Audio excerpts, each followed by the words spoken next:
नमस्कार। आज का क्वेश्चन है, चल कुंडली धारा मापी को अमीटर में कैसे परिवर्तित करेंगे, समझाइए। तो पहले तो हम समझ लेते हैं अमीटर किसे कहते हैं। देखिए, अमीटर अमीटर वह डिवाइस है, वह यंत्र है जो किसी विद्युत परिपथ में बहने वाली धारा को सीधे एम्पियर में नापता है। लिख लीजिए,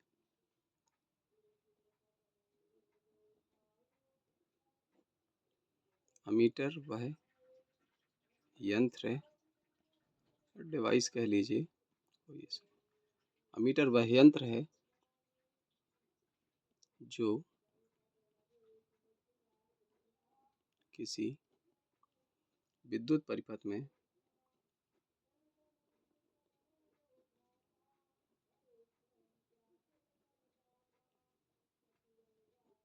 बहने वाली धारा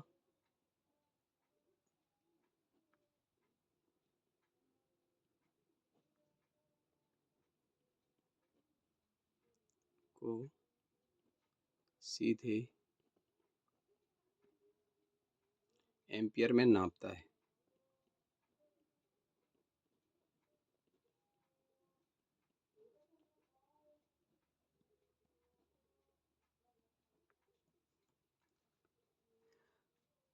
अमीटर वह यंत्र है जो किसी विद्युत परिपथ में बहने वाली धारा को सीधे एम्पियर में नापता है। हमारे घरों में जो करंट आ रहा है उसको भी नापने के लिए अमीटर लगा है, जिसे हम लोग जनरली डायरेक्ट मीटर कहते हैं। एक्चुअली वो अमीटर है। देखिए, अब आपको क्या करना है, चल कुंडली धारा मापी को अमीटर में बदलने के लिए क्या करेंगे, हम एक अल्प प्रतिरोध का, मतलब बहुत ही कम प्रतिरोध का एक सुचालक तार धारा मापी के साथ समांतर क्रम में लगा देंगे, जिससे धारा मापी का जो प्रतिरोध है वो प्रभावी प्रतिरोध और कम हो जाएगा। क्योंकि कम से कम प्रतिरोध होना चाहिए अमीटर का। अपने में से धारा गुजारेगा, उसके अंदर से धारा गुजरेगी, तभी वो बताएगा कि कितना धारा आप खर्च कर रहे हैं, कितना धारा उस परिपथ में बह रही है। हम क्या करते हैं, इसके लिए गैल्वेनोमीटर बना लेते हैं। देखिए, थोड़ा ये गैल्वेनोमीटर, इधर जी लिख देते हैं, जी फॉर गैल्वेनोमीटर है, हिंदी में बोलते हैं धारा मापी। ये हमने धारा मापी दिखा दिया। अब इसके हमको समांतर क्रम में जोड़ना है। अल्प प्रतिरोध के लिए जगह छोड़ दें जरा, ये इसको आप कनेक्ट कर दीजिए। ये हमने जोड़ दिया किस क्रम में, समांतर क्रम में। धारा मापी के समांतर क्रम में हमने एक प्रतिरोध जोड़ दिया, अल्प प्रतिरोध सुचालक तार से, जिसका प्रतिरोध बहुत ही कम है। और इस प्रतिरोध को हमने दे दिया कि इसका प्रतिरोध कितना है, एस, और इसका नाम भी हो गया एस, एस फॉर शंट। इसको लिख ही देता हूँ इधर, शंट। और ये गैल्वेनोमीटर है, और गैल्वेनोमीटर का प्रतिरोध भी क्या है, जी है। अब इससे हम यहाँ से धारा देते हैं इसको, तो ये धारा आके किरचॉफ के अनुसार दो भाग में बढ़ जाएगी। इस संधि पर इसको ए दे दीजिए नाम इसका, इसको बी दे देते हैं। इस संधि पर मिलने वाली समझधाराओं का बीजीय योग शून्य होना चाहिए। तो यहाँ से जितनी धारा आ रही है, कुछ धारा इसमें जाएगी, कुछ धारा इसमें जाएगी। इसमें जाने वाली धारा को हम कह देते हैं आई एस, इसमें जो धारा जा रही है उसको कह देते हैं आई जी। ठीक है। और इस पूरे मैकेनिज्म को, माने इस सिस्टम को कहते हैं अमीटर। ये दिखा देते हैं, मतलब अमीटर के अंदर ही धारा मापी के साथ समांतर क्रम में एक शंट लगा दिया जाता है। तो वो धारा मापी जो है, धारा मापी किसे कहते हैं, जो सिर्फ बताता है कि उसमें करंट जा रहा है कि नहीं, वो धारा को नापता नहीं है। धारा को नापने का काम किसका है, अमीटर का। तो ये पूरा मैकेनिज्म क्या कहलाएगा, अमीटर। क्वेश्चन भी है हमारा कि धारा मापी को मीटर में हम कैसे परिवर्तित करेंगे। तो देखिए, परिवर्तित करने के लिए सिंपल है, केवल हमको एक अल्प प्रतिरोध का शंट इसमें लगाना है। अब इसका डेरिवेशन कैसे हल करना है, देखिए, किरचॉफ के प्रथम नियम और द्वितीय नियम दोनों का भरपूर उपयोग करना है। बिंदु ए पर या ज्वाइंट ए पर, बिंदु ना कह के संधि बोलिए, ए पर किरचॉफ के प्रथम नियम से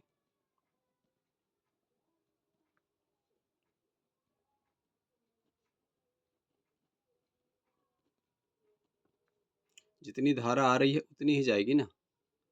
I बराबर IG प्लस IS, नंबर 1। अब आ जाइए किरचॉफ का द्वितीय नियम। द्वितीय नियम क्या कहता है?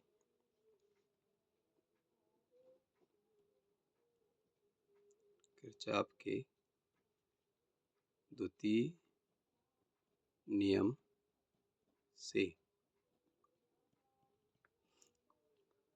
परिपथ के विभिन्न खंडों में बहने वाली धारा और उनके संगत प्रतिरोध का गुणनफल का योग उसमें उपस्थित समस्त विद्युत वाहक बलों के योग के बराबर होता है।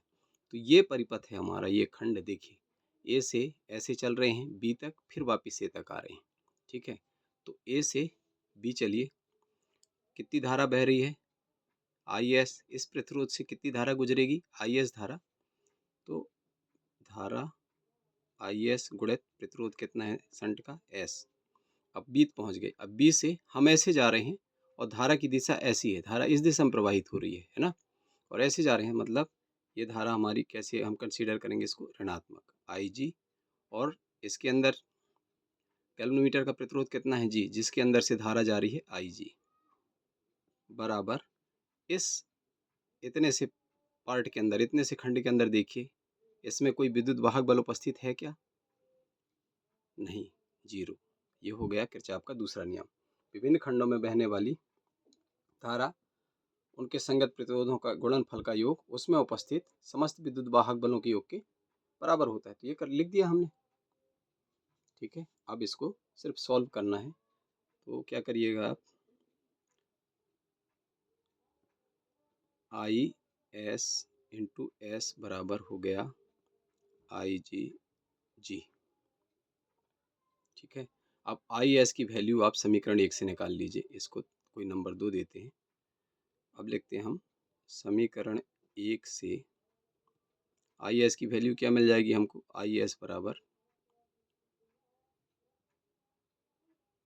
इससे भी ज़्यादा सरल है, 1 मिनट ऐसा कर लीजिए आप, हमको शंट की वैल्यू निकालना है ना, ऐसा करिए, ज़्यादा सरल पड़ेगा। S is equal to IG बटे IS। इसको कोई नंबर दे दीजिए 3। अब ठीक है, अब आप क्या करिए, IS की वैल्यू समीकरण 1 से निकालिए। समीकरण 1 से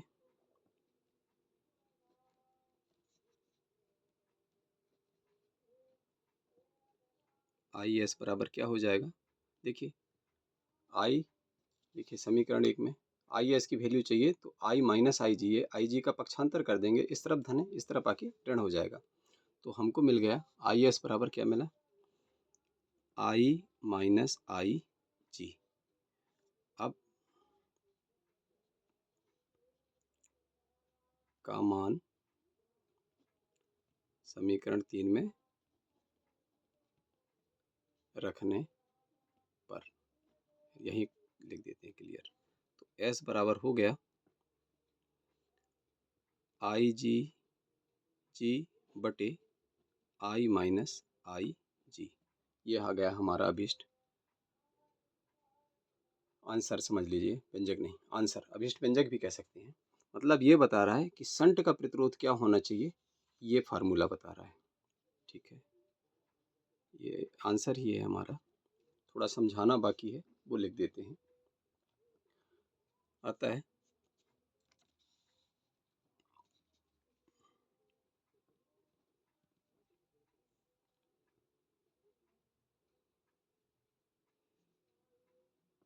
धारामापी के समांतर क्रम में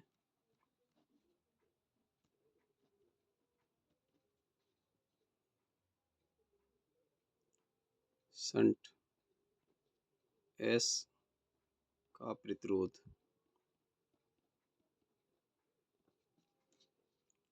S बराबर, चूंकि नाम और प्रतिरोध दोनों S है ना, तो शंट S का प्रतिरोध S बराबर IgG बटे I माइनस IG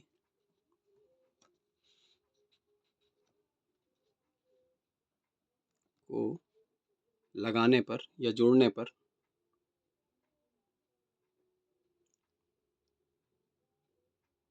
अतः धारामापी के समांतर क्रम में शंट S का प्रतिरोध S बराबर को लगाने पर धारामापी क्या हो जाएगा, धारामापी परास बन जाएगा शून्य से लेकर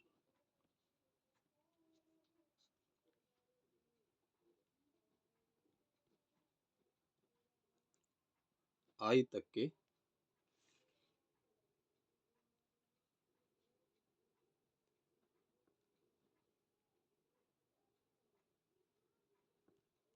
परास के अमीटर में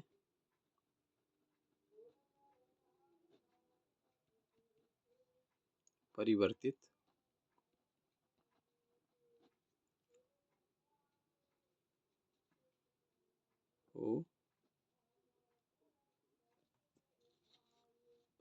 हो जाता है।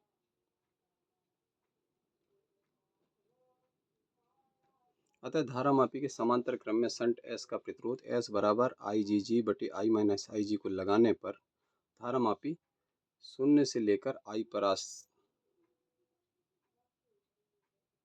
के अमीटर में I परास ऐसा कर लीजिए I परास के अमीटर में परिवर्तित हो जाता है। हो गया आंसर। उम्मीद है आपको समझ में आ गया होगा। Okay, good luck.